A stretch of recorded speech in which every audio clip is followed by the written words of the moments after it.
Hey everybody, Ryan here. Alright, gonna go over all the games from the 8th of March 2021 from the NHL. And just to begin, make sure to hit that subscribe button if you haven't already. We're getting close to that 50 subscriber mark. I'm glad we're getting closer to it. So if you can help me out by hitting that 50 mark, we can shoot for higher after that. But for starters, let's hit 50. Alright, anyways, let's get started with today's games. First game is between Vegas and Minnesota. Now, Vegas is going to be playing... They played this game without Alex Pietrangelo and without Mark Stone. That's a lot to be losing in one game. I mean, they were hurt last game when they played against San Jose. So, it is what it is, but they're not playing. So, that hurts. And it did not help them. They lost 2-0. 10:51 into the first. The only true goal of the game. Kevin Fiala's 8th from Victor Rask. No scoring in the second. Third period, 19:54, and Jonas Brodin is awarded a goal because Vegas took a penalty with an empty net. Or they took a penalty while taking him down, going for an empty net, so it's an automatic goal in this day and age. So, Jonas Brodin's 4th of the year from Joel Eriksson Ek and Nick Foligno. Foligno continuing his hot streak, by the way. Alright, Vegas outshot them 26-21. Vegas beat Minnesota in the face-off dot, 57-43. Vegas 0 for 3 on the power play, Minnesota 0 for 2. Minnesota 6 penalty minutes to Vegas' 4. Hits were 19-17 in favor of Minnesota. Blocks 14-13 in favor of Minnesota. And giveaways 3-1, Vegas for 3. Marc-Andre Fleury, another good game. Allowed really the one goal. And that was the big difference maker in this game, really. 20 saves, 952 save percentage for Fleury in the loss. And Kakinen, first career shutout, 26 saves for a shutout. On to St. Louis versus San Jose. Now, we wouldn't have the fun of seeing Binnington back in net after his outburst against San Jose last time they played. But they continue their trend in their 7th meeting of the year, continuing a 1-goal victory for one team or the other. This time it was San Jose's turn in overtime. They won 3-2. Alright, scoring started 4:16 into the first. Nico Mikkola scores his first of the year from Vladimir Tarasenko, who I forgot to mention returned today. First point in his first game back. And Ryan O'Reilly. Then at 7 minutes of the second period, Marc-Edouard Vlasic scores his first of the year from Ryan Donato and Patrick Marleau. Then at 19:06 of the second, Braden Shen makes it 2-1 with his 12th of the year on the power play from David Perron and Ryan O'Reilly. Then at 7:50 of the third, Logan Couture's 13th on the power play from Ryan Donato and Rudolph Balcers ties the game, sending it to overtime. And it took 41 seconds into overtime. Evander Kane scores his 9th of the year game-winning goal from Erik Karlsson. I forgot to mention there was a fight in the first. 2:35 in. Kyle Clifford versus Curtis Gabriel. I guess there was a big old thing. They were talking the entire pregame skate. It's like, okay. You want to talk? Okay, that's fine. I really don't care about the pregame skate. I mean, unless you go like Philadelphia Edmonton on us, then that's different. But you aren't going to see that in this day and age because there's way too much online for a lot of these guys, suspension-wise. Alright, anyways, they got that out of their system. It was over and done with. Alright, St. Louis outshot San Jose 26-20. St. Louis won the faceoff dot 57-43. St. Louis was 1 for 4 on the power play. San Jose 1 for 2. Penalty minutes were 13-9. San Jose with 13. Hits were 18 each. Blocks 18-15 in favor of San Jose. Giveaways 7-5. San Jose with 7. Husso 17 saves, 850 save percentage in the loss. And Devin Dubnyk 24 saves, 923 save percentage in the win.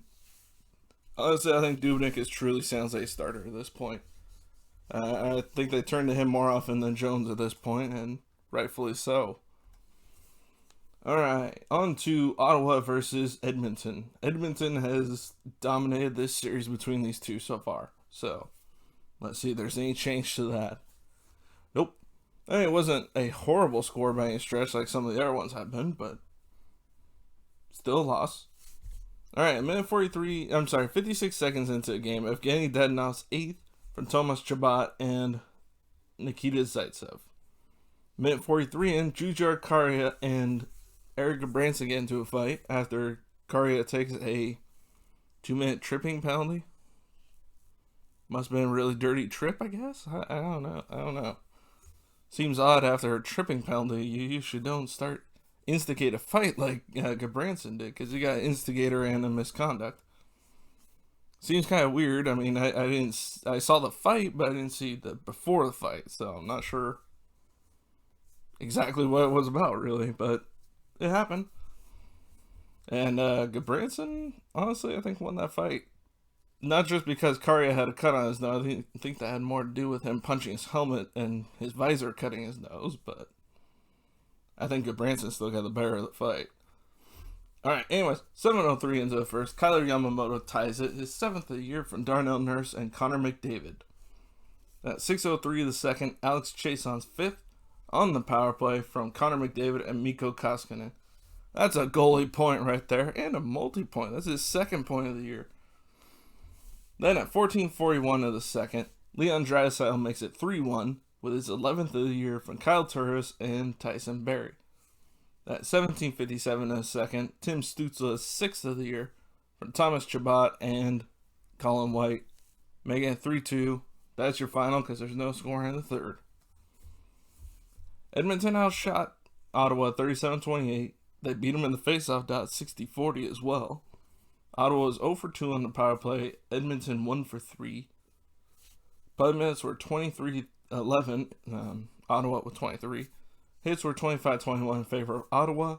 Blocks 21-17 in favor of Edmonton. Giveaways 19-14. Edmonton with 19.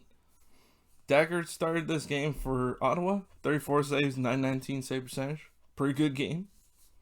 Koskinen also a good game. 26 saves, 929 save percentage. Alright, on to Arizona versus Colorado. Colorado's still missing a lot of big people, including McKinnon, Carr, and why am I drawing a blank on the name? Byram. So, and Eric Johnson still is out too. So, they're still missing quite a few people. And they lost this one 3-2. Alright, so scoring started 4:54 into the first. Derek Brassard, former Avalanche, scored his 4th of the year on the power play from Clayton Keller and Oliver Ekman-Larsson. At 15:17 of the first, Jacob Chychrun scores his 7th. I swear, it feels like every time I see Arizona, I feel like Chychrun scores a goal. How does he only have 7? From Clayton Keller and Alex Goligoski. Up 2-0 into the first. Second period, Fowler and Nichushkin response, his 5th of the year, from Kadri and Graves. At 14:52, Colorado ties it. Burakovsky's 5th on the power play from Girard and Ruttman. Then at 13:03 the third, the game-winning goal from Arizona, Johan Larsson from his 4th from Oliver Ekman-Larsson and Phil Kessel. There's your game. 3-2 victory for Arizona. I think I got through that whole segment saying Arizona every single time. Oh, God, I still have the stats. I could still mess this up. Colorado outshot Arizona 35-14, and they beat them in the faceoff dot 56-44. Arizona 1 for 2 on the power play. I said Arizona correctly, but wrong team. Colorado 1 for 4 on the power play. Arizona 8 penalty minutes to Colorado's 4. Hits were 24-20 in favor of Arizona. Blocks 21-10 in favor of Arizona. Giveaways 8-5, Colorado 8. Kemper 18 saves, 895 save percentage before he went down with an injury. And Raanta came in 16 saves for a 1,000 save percentage. And Grubauer 11 saves, 786 save percentage for the loss. Not very busy, but it is what it is. My God, I got through the whole thing without saying Phoenix. Yes, I know I just did. That doesn't count though. It wasn't an accidental Phoenix. That was a purposeful one. I said Arizona the whole time. It's a miracle. Alright, on to a North Division matchup between Vancouver and Montreal. Let's see if Tyler Toffoli can keep killing his former team. Nope, not this time. Vancouver won 2-1 in the shootout. 4:37 into the first, Jeff Petry's 9th of the year on the power play from Tomas Tatar and Jesperi Kotkaniemi. Then at 19:19 in the third, no score in second as you can tell. But 19:19 into the third, Adam Gaudette scores his third from Bo Horvat and Quinn Hughes, sending it to overtime with less than a minute left. No one scores in overtime. Shootout. Bo Horvat scores a shootout winning goal. There you go. Vancouver gets another win. And the team they're chasing, Vancouver's actually starting to get back into this race. I think most of us thought them down and out, but no, I think they're starting to come back into it now.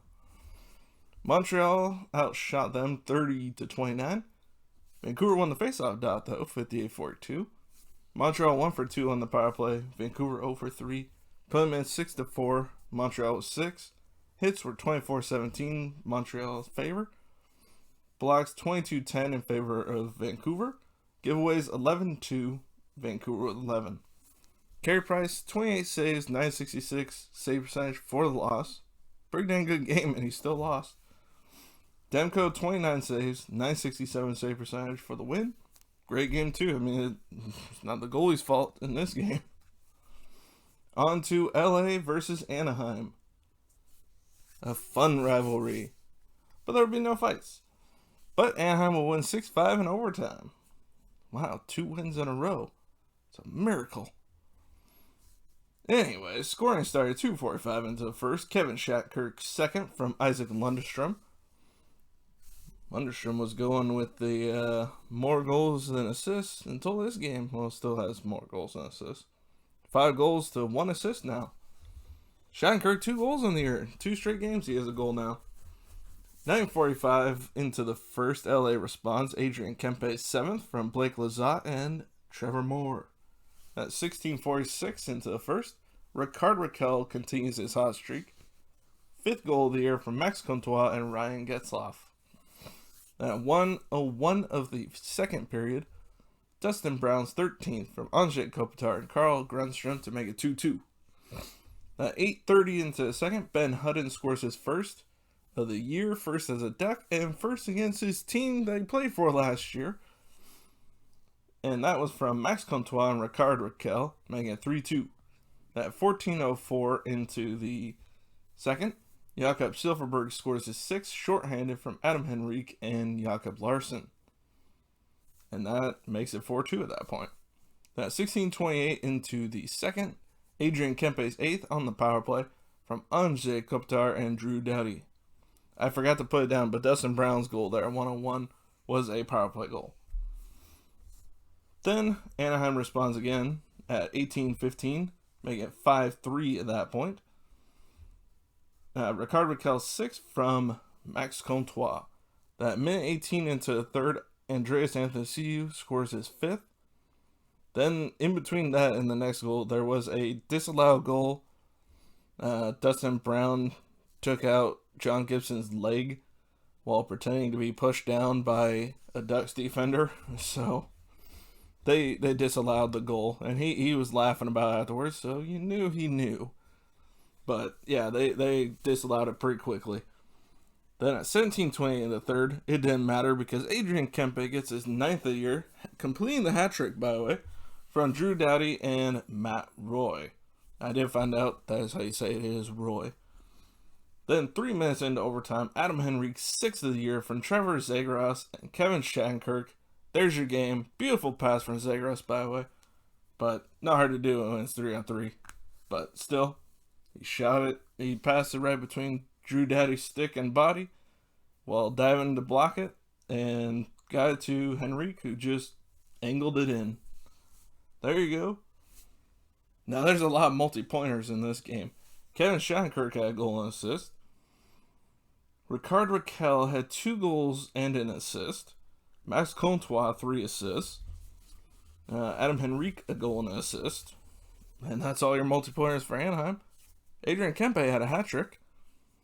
Dustin Brown, no, he did not have multi-point. Andrzej Kopitar had 2 assists. Drew Doughty, 2 assists. And that's it, actually. Okay. LA actually outshot Anaheim 26-25 in this game. This was not a very good goaltending game. Faceoffs were 54-46 in favor of LA. LA 2 for 4 on the power play. Anaheim 0 for 1. 8 penalty minutes to 2. Anaheim with 8. Hits were 26-17 in favor of Anaheim. Blocks 16-12 in favor of Anaheim. And giveaways 10-9. Anaheim with 10. Pearson had 19 saves, 760 save percentage for a loss. And John Gibson, 21 saves, 808 save percentage for the win. I was about to say loss there.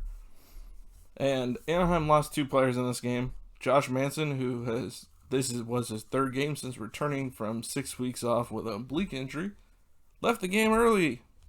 Yay, I guess. That sucks. Especially after I got the news about Lindholm being out for 6 weeks with a broken wrist. There goes 2 of their defenders again. And they also lost Troy Terry, who left early as well with an injury. So, injury bug is coming back again. Alright, that's it for all the games for today. I hope you enjoyed the video, and if you did, please hit that subscribe button. It helps me out. It helps me get closer to my 50 subscriber mark that I want to hit soon. And other than that, make sure to like, comment what you think of the games, talk about your favorite team. That's perfectly fine. I will talk about anybody's team, so that's perfectly fine. I do have a favorite, but I don't really hate any other teams, so I don't mind talking about anybody. It's fun. Alright, other than that, I will see you all next video. Make sure to like, comment, share. Make sure to subscribe if you haven't. And if you have, thank you for subscribing. I will see you all next video. Bye, everybody.